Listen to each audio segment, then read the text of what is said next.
ఇప్పుడు ఈయన మాట్లాడలేడు. ఈయన ఎప్పటి నుంచో ఎన్టీఆర్ ఉన్నప్పటి నుంచి ఇది చేశాడు. పాపం ఆయన ఆరోగ్యం బాగాలేదని చెప్పాడు. ఈయన సూర్యనారాయణ పోలిశెట్టి వెంకట సత్యనారాయణ వీర వెంకట సత్యనారాయణ ఇక్కడే చల్లపల్లి. ఈ ఊరు కదమ్మా? ఈ ఊరు కదండి, చల్లపల్లి నుంచి అండి. ఎప్పటి నుంచో మిమ్మల్ని చూడాలని ఆశ. అమలాపురం దగ్గర ఓకే అమ్మా. ఇప్పుడు అతనికి ఇబ్బంది ఉంది. ఒక 50,000 రూపాయలు ఆర్థిక సహాయం చేస్తాం. ఏం కావాలమ్మా? నీకేం కావాలని అడుగుతున్నా? పిల్లలు మాటలు రాని పిల్లలేనండి, ఆయన మాటలు రావండి. ఇప్పుడు ఏం చేయాలి దానికి? కుటుంబ పోషకారం ఆయన వల్ల ఆయన ఏమీ చేయలేకపోతున్నారు. ఏం కావాలి? అదే మీరు దాని సహాయంతో అదేమ్మా, ఏం చేస్తే అవుతుంది? ఏం చేయాలి? మరి మీకు కొంచెం అగలంగా అయితే ఏమన్నా ఇల్లు కూడా పాడైపోయిందండి, ఇల్లు కూడా కట్టుకోవాలి. ఒక 1,00,000 రూపాయలు ఇవ్వండి. మళ్ళా 5 నుండి ఇల్లు అవన్నీ కట్టించండి, శాంక్షన్ చేయండి. నేను చేయమండి, ఇల్లు అవన్నీ శాంక్షన్ చేస్తాం. ఒక 1,00,000 రూపాయలు ఇస్తాం. ఓకే ఎప్పుడు ఓకే అమ్మ తల్లి, థ్యాంక్ యూ. ఇంకెవరన్నా ఏమైనా చెప్పే పరిస్థితిలో ఉన్నారా? గ్రామానికి ఒక సందేశం, ఒక ఆలోచన. మీరు ఇచ్చిన పిటిషన్లన్నీ కూడా నేను ఎగ్జామిన్ చేస్తున్నా. ప్రతి ఒక్క పిటిషన్ కి సమాధానం చెప్తాను.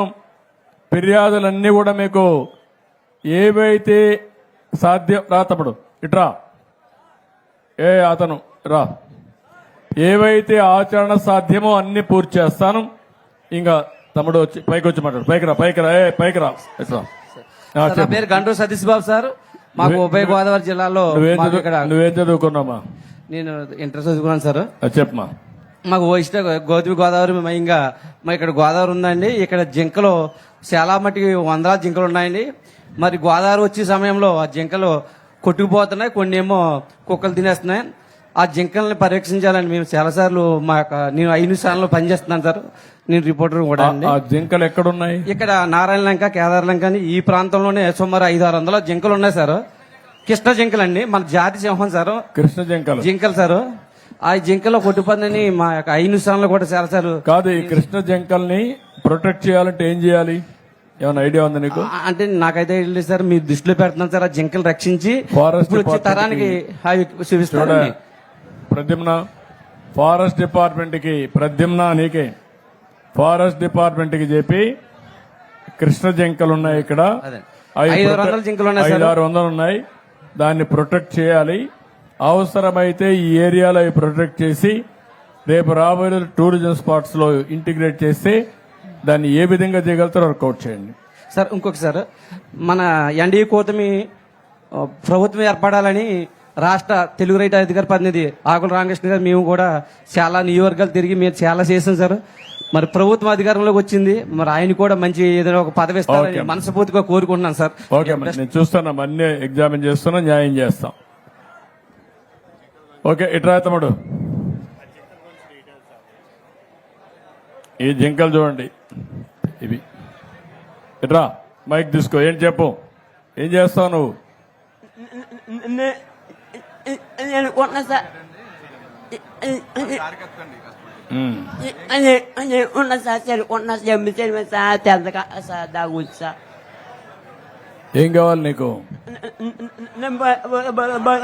మోటార్ బైక్ కావాలనా? మంది కావాలి సార్, బండి. ఏం చేస్తావు నువ్వు? ఎక్కడికి పోతావు వేసుకొని?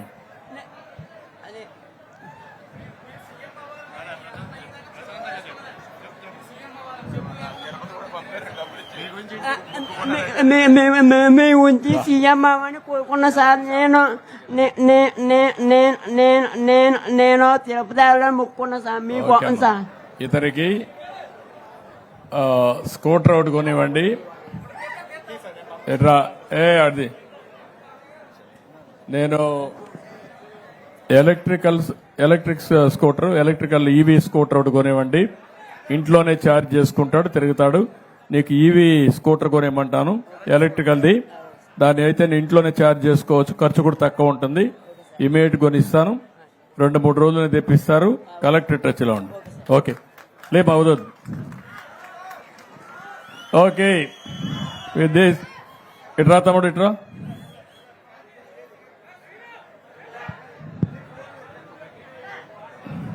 ఏంటి ఏంటి చెప్పు, నువ్వేం చదువుకున్నావు?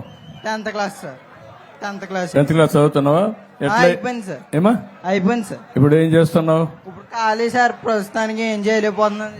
ఇంట్లో కూర్చుంటున్నాను సార్. ఎందుకు స్కూల్కి పోవడం లేదు? 10th క్లాస్ అయిపోయిన తర్వాత వెళ్ళలేదు సార్. ఇంటర్మీడియట్కి ఎందుకు పోలేదు? అంటే ఇంకో పరీక్ష ఉందని ఆగాను సార్. ఏమా? ఇంకో పరీక్ష ఉంది సార్. చదువుకోవాలి కదా, పట్టుదల కూడా ఉండాలి నీకు. ఇప్పుడు ఎట్లా అయింది ఇది? కొత్త కాలనీ జగ్రెడ్ గారి కాలనీలో మెయిన్ వైర్లు తల్లినాయి సార్. అంటే వేరే వాళ్ళు బిల్డింగ్ సెంట్రింగ్ రేకులు వేస్తున్నారు సార్. కిందకి వేసుకోవాలి సార్ ఆడు రేకుల చెట్టు. మూరకత్తంగా బిల్డింగ్ కింద లేపాడు సార్ ఆడు. మా బిల్డింగ్ మీద మేకలు అడిపోతే నేను తీసి ఎత్తున్నాను సార్. కట్టుకు ఫోన్ వచ్చింది సార్, ఎత్తి మాట్లాడుతుంటే సప్పని లాగేసుకోండి సార్ మెయిన్ లైన్. ఇదిగోండి సార్, ఇదంతా ఇది. చాలా బ్యాడ్. సరే, ఇప్పుడు నువ్వు 6,000 రూపాయలు వస్తుందా నీకు? వస్తుంది సార్. 6,000 వస్తాను. ఇప్పుడు ఏం కావాలంటావు నువ్వు ఏమన్నా చేయడానికి? నాకు ఎక్కడికైనా దూరాలు వెళ్ళినప్పుడు బ్యాటరీ బండి సార్, నాకు ఏదన్నా చేసుకోవడానికి. ఇతనికి కూడా ఒక స్కూటర్ ఒకటి, ఈవీ స్కూటర్ కొనిచ్చేయండి.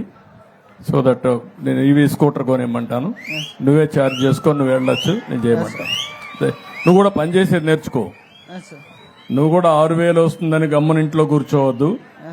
నువ్వు కూడా ఇంటర్మీడియట్ చెయ్యి, చదువుకో, జీవితంలో పైకి రావాలి.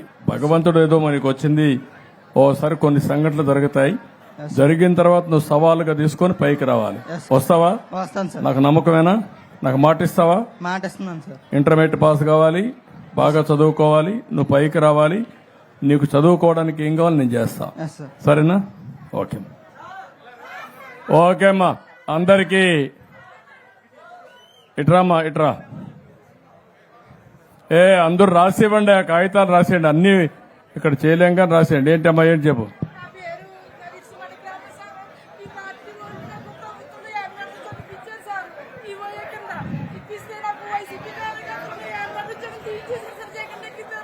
ఏ ఉద్యోగం అమ్మా? అది చేద్దాం, చేద్దాం, చేద్దాం. ఏమి ఇమ్మంటాం? వద్దాం, వద్దాం, వద్దమ్మా, వద్దాం. పర్లేదు మాట్లాడదు. ఓకే అమ్మా, ఓకే. అందరికీ ఉండు.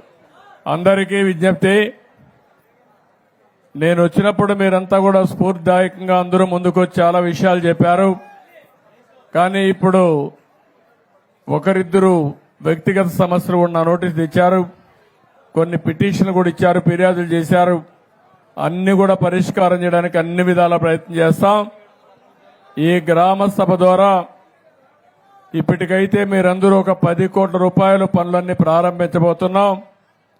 గ్రామంలో ప్రతి ఒక్క ఇంటికి కరెంటు గాని, ఇల్లు గాని, ఇంటి జాగా గాని, మరుగుదొడ్డి గాని, లేకపోతే మీకు కావాల్సిన వంట గ్యాస్ గాని ఇచ్చే బాధ్యత మాది, అది చేస్తాం. ఇంకొక గ్రామ అవసరాలు కూడా తీరుస్తాం. ఇక్కడి నుంచి కనెక్టివిటీ కూడా ఏం చేయాలో అన్ని ఆలోచిస్తాం. అయితే ఇక్కడ కావాల్సింది మీరు పైకి రావడానికి, మీ ఆదాయం పెరగడానికి, ఇక్కడ పనులు చేసుకోవడం, పక్క గ్రామాల్లోకి పోయి పనులు చేయడమే కాకుండా మీ గ్రామంలోనే ఉండి 10,000 జనాభా కాబట్టి ఇది ఒక అభివృద్ధి కేంద్రంగా తయారు చేసి మీరు పైకి రావడానికి ఏమేం చేయగలుగుతారో ఆలోచించండి. నేను కూడా ఆలోచిస్తా, ఒక ప్రణాళిక తయారు చేస్తా.